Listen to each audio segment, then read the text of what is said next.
आज हम लोग एनसीईआरटी का के क्लास 10 का चैप्टर नंबर 5 जो है तत्वों का आवर्ती वर्गीकरण, उससे संबंधित जो भी महत्वपूर्ण प्रश्न हैं उस सबको डिस्कस करेंगे।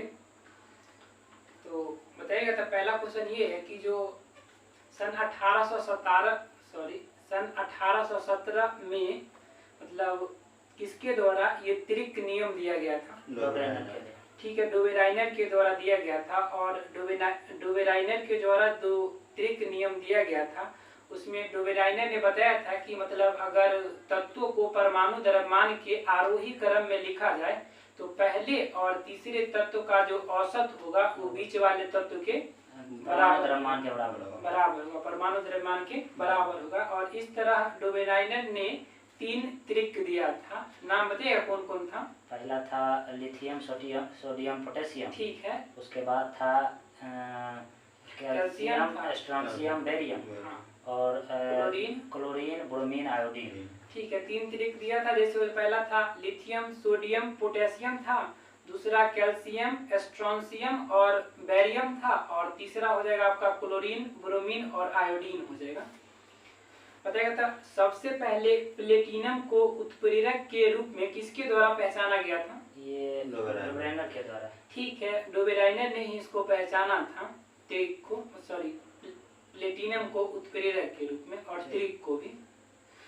करें कि सल्फ्यूरिक अम्ल बनाने की संपर्क विधि में बताइए किसका मतलब उत्प्रेरक का प्रयोग किया जाता है? ये इसी चीज का, प्लेटिनम का। और सल्फ्यूरिक अम्ल बनाने की सीसा कक्ष विधि में नाइट्रोजन के ऑक्साइड का प्रयोग उत्प्रेरक के रूप में किया जाता है। संपर्क विधि में किया जाता है प्लेटिनम चूर्ण का, और सीसा कक्ष विधि में नाइट्रोजन के ऑक्साइड का प्रयोग किया जाता है।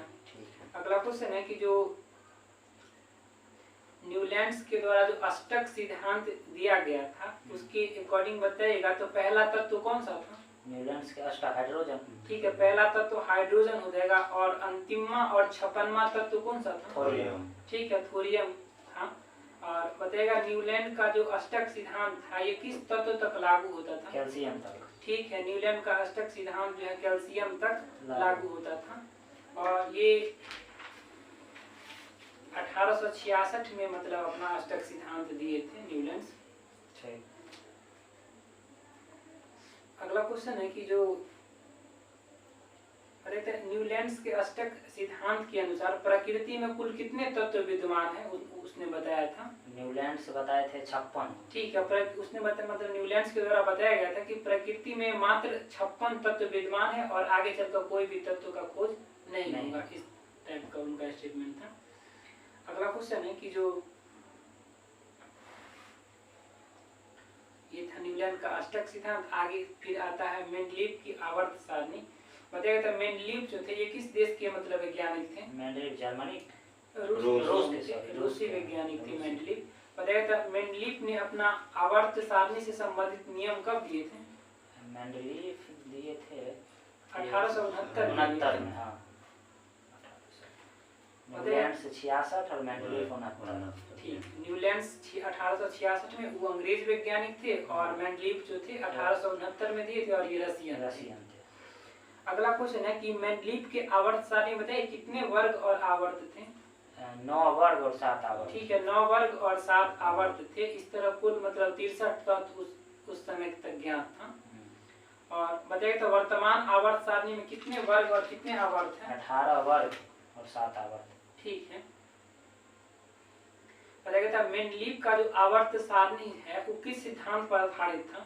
मेंडलीव का आवर्त सारणी परमाणु द्रव्यमान के बढ़ते। ठीक है, परमाणु द्रव्यमान के आवर्ती फलन मतलब बढ़ते क्रम में था।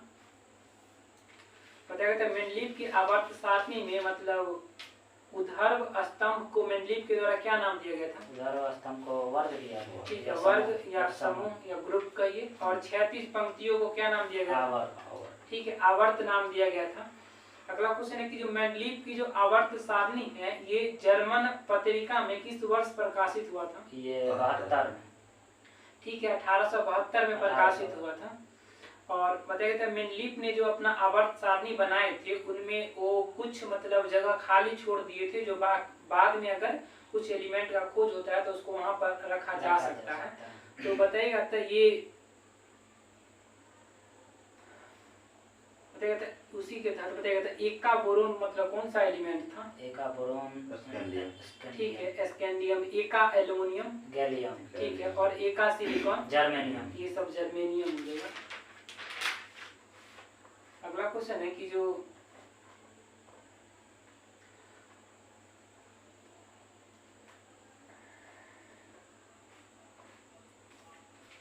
मेंडलीव के आवर्त सारणी का मतलब एक दो कमी बताइएगा। मेंडलीव के आवर्त सारणी हाइड्रोजन का और स्थान, पहला कमी तो यही था कि हाइड्रोजन का स्थान निर्धारित नहीं कर पाए थे। ठीक है ना, मेंडलीव के आवर्त सारणी देने के बाद समस्थानिकों का खोज हुआ तो फिर समस्थानिक का स्थान भी मतलब निर्धारण नहीं हो पाया था। ये सब कमी था। परमाणु द्रव्यमान जो बढ़ते क्रम में, परमाणु द्रव्यमान जो बढ़ते क्रम में है उसके दौरान क्या किया गया था? जो टेल्यूरियम इसका परमाणु द्रव्यमान 127.6 था, उसको मतलब आयोडीन से पहले रखा गया। ये सब कमी था। जिस आयोडीन का परमाणु द्रव्यमान 126.90 था, उससे पहले इसको मतलब टेल्यूरियम को रखा गया था। ये सब उनकी कमी थी। बताएगा तो ये उसके बाद जो आधुनिक जो आवर्त सारणी है, ये आधुनिक आवर्त सारणी किसके द्वारा दिया गया था? मोसले के। ठीक है, ये मोसले के द्वारा दिया गया था। और ये कब दिया गया था? 1913। ठीक है, 1913 में दिया गया था। बताया था मोसले के आवर्त सारणी के अनुसार मतलब तत्व को किस आधार पर मतलब सजाया गया था? परमाणु क्रमांक। ठीक है, परमाणु क्रमांक अर्थात परमाणु संख्या के मतलब आधार पर इसको मतलब सजाया गया था।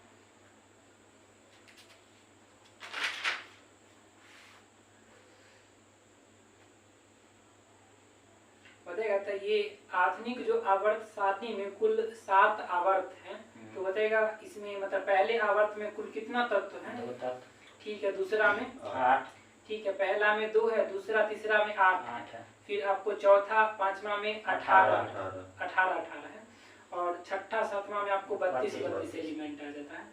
बताएगा तो आवर्त सारणी के किस मतलब वर्ग को क्षारीय धातु कहा जाता है? पहले वर्ग को। ठीक है, पहले वर्ग को क्षारीय धातु कहा जाता है। बताएगा तो क्षारीय मृदा धातु किस वर्ग को कहा जाता है? दूसरे वर्ग को। ठीक है, दूसरे वर्ग को। और सिक्का धातु किस वर्ग को कहा जाता है? सिक्का धातु 14 11 में मिलेगा। और किस वर्ग को हेलोजेंस कहा जाता है? 17वें वर्ग। ठीक है, और 18वें वर्ग को क्या कहा जाता है? अक्रिय या नोबेल गैस, शून्य वर्ग। हाँ, शून्य वर्ग कहिए, अक्रिय गैस, नोबेल गैस, ये सब को इसी के अंतर्गत रखा गया 18वें वर्ग में। अगला क्वेश्चन है कि जो आवर्त सारणी में बाईं से दाईं ओर जाने पर यदि परमाणु संख्या में 1 इकाई की वृद्धि होती है तो उसके संयोजकता इलेक्ट्रॉनों की संख्या पर क्या प्रभाव पड़ेगा? 1 इकाई की वृद्धि। ठीक है, संयोजकता इलेक्ट्रॉनों की संख्या में भी 1 इकाई की वृद्धि हो जाएगी। अगला क्वेश्चन है कि जो किसी कोष में इलेक्ट्रॉनों की अधिकतम संख्या जो है एक सूत्र द्वारा निर्धारित किया जाता है। बताइएगा फॉर्मूला कौन सा?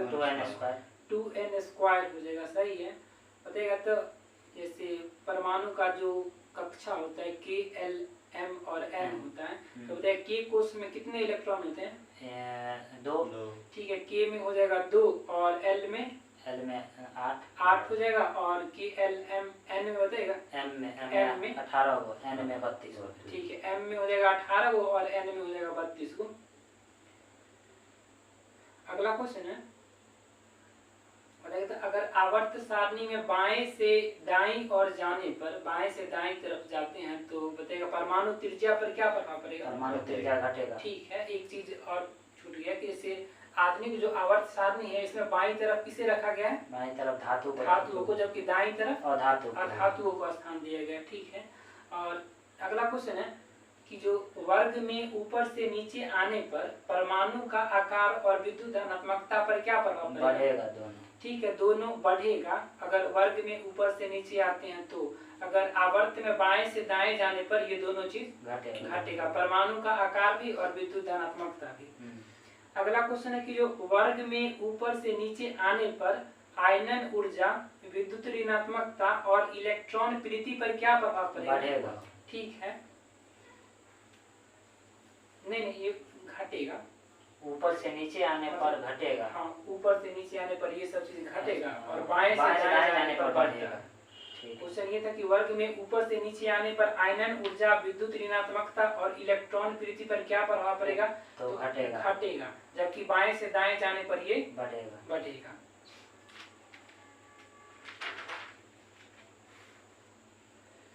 बताया था हाइड्रोजन परमाणु की जो त्रिज्या होती है ये कितने पिकोमीटर के बराबर होती है? 37 पिकोमीटर के बराबर होता है। तो बताए 1 पिकोमीटर कितने मीटर के बराबर होता है? 10⁻12। सही है, 10⁻12 मीटर के बराबर होता है। और बताया था ये परमाणु के जो नाभिक की जो त्रिज्या होती है ये कितने मीटर होती है? 10⁻15 मीटर। ठीक है, 10⁻15 मीटर होता है। नाभिक की त्रिज्या 10⁻15 मीटर। ठीक है, मतलब छोटा होगा नाभिक होगा ना। अब परमाणु की त्रिज्या कितनी? 10⁻10। ठीक है, 10⁻10 मीटर होगी और जो कि 1 एंगस्ट्रॉम के बराबर होती है।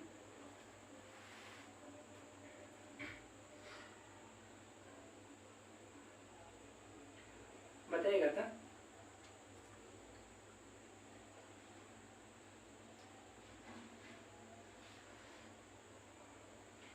आधुनिक आवर्त सारणी में टेढ़ी मेढ़ी रेखा जो है किसको किससे अलग करती है? धातु को अधातु से अलग करती है। ठीक है, धातुओं को अधातुओं से अलग करती है। बताएगा था ठीक है, इसको मतलब उपधातु कहते हैं। जो बताएगा तो उपधातुओं की संख्या कितनी है आधुनिक आवर्त सारणी में? 7। ठीक है, आधुनिक आवर्त सारणी में 7 उपधातु है। नाम बताएगा?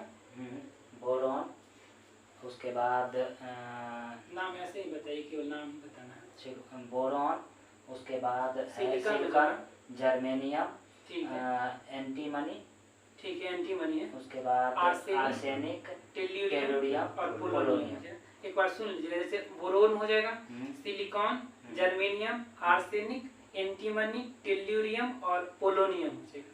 बताइए तो इसमें सबसे ज्यादा समस्थानिक कौन सा एलिमेंट बनाता है? पोलोनियम का। लगभग कितना बनाता है? 27। ठीक है, 27 समस्थानिक है इसका। बताइए तो धातुएं जो होती है विद्युत धनात्मक होती है या ऋणात्मक होती है? ठीक है, धातुएं जो होती है विद्युत धनात्मक होती है क्योंकि धातुएं जो इलेक्ट्रॉन का त्याग करती है। और अधातुएं क्या होती है? विद्युत ऋणात्मक होती है, ये इलेक्ट्रॉन ग्रहण करती है। ठीक है, अगला क्वेश्चन है बताइए कि धातुओं की जो ऑक्साइड की जो प्रकृति होती है कैसी होती है? क्षारीय है। और धातुओं की ऑक्साइड की प्रकृति अम्लीय। ठीक है, अम्लीय होती है। यही सब क्वेश्चन था और अभ्यास में 2 क्वेश्चन है, इसका आंसर दीजिएगा। पहला क्वेश्चन है कि जो आवर्त सारणी में बाईं से दाईं ओर जाने पर मतलब प्रवृत्तियों के बारे में कौन सा कथन असत्य है, सो पूछ रहा है। पहला क्वेश्चन है कि जो तत्व की जो धात्विक प्रकृति है ये घटती है। सही है। ठीक है, रीजन दीजिएगा। मतलब क्योंकि बाएं तरफ धातु है और दाएं तरफ अधातु है। बाएं से दाएं जाने पर ये धात्विक गुण घटेगा, क्योंकि हम लोग धातु से अधातु की तरफ जा रहे हैं। तो ये स्टेटमेंट सही लिखा हुआ है। और अगला क्वेश्चन है कि जो संयोजकता इलेक्ट्रॉनों की संख्या बढ़ती है, ये भी सही है। ये भी सही है क्योंकि आवर्त सारणी में बाएं से दाएं जाने पर परमाणु संख्या में 1 की वृद्धि होती जाती है। जब परमाणु संख्या में वृद्धि होगा तो संयोजकता इलेक्ट्रॉन में भी वृद्धि होगा। तो ये भी स्टेटमेंट सही है। तीसरा है कि परमाणु जो है आसानी से इलेक्ट्रॉन का त्याग करते हैं। ये गलत है। ये गलत है क्योंकि अगर हम बाएं से दाएं जाएंगे तो मतलब धातु से अधातु के तरफ जा रहे हैं। ठीक है, धातु के तरफ जाने पर अधातु में इलेक्ट्रॉन त्याग नहीं करेगा, धातु ग्रहण करेगा। तो इसीलिए ये स्टेटमेंट जो आपका गलत हो जाएगा। कहा कि जो इनके ऑक्साइड अधिक अम्लीय हो जाते हैं। इनके ऑक्साइड अधिक अम्लीय, हाँ सही बात है। ठीक है, धातु की तरफ जाने पर धातु अम्लीय ऑक्साइड बनाता है। ठीक है, धातु जैसे क्षारकीय ऑक्साइड बनाते हैं और अधातु अम्लीय बनाता है। तो अगर आप धातु से अधातु की तरफ जाएंगे तो अम्लीय गुण जो है ना बढ़ेगा। तो ये स्टेटमेंट है कि इनके ऑक्साइड अधिक अम्लीय हो जाएंगे, ये सही बात है। एक इसका सी नंबर ऑप्शन गलत था। अगला क्वेश्चन 2 नंबर क्वेश्चन है कि तत्व X जो है ये XCl2 सूत्र वाला एक क्लोराइड बनाता है जो एक ठोस है तथा जिसका गलनांक अधिक है। तो बताइए आवर्त सारणी में यह तत्व संभवतः किस समूह के अंतर्गत आएगा? समूह तो Mg दूसरा का समूह। ठीक है, ये दूसरा का Mg के तहत आएगा, क्योंकि जैसे मैग्नीशियम क्लोराइड जैसे XCl2 बोल रहे हैं ना, तो ये MgCl2 बना लेगा। ठीक है, तो यही सब क्वेश्चन था, और फिर मिलते हैं कल। नेक्स्ट जो चैप्टर है जैव प्रक्रम के बारे में कल पढ़ेंगे। आज इतना ही रहने देते हैं।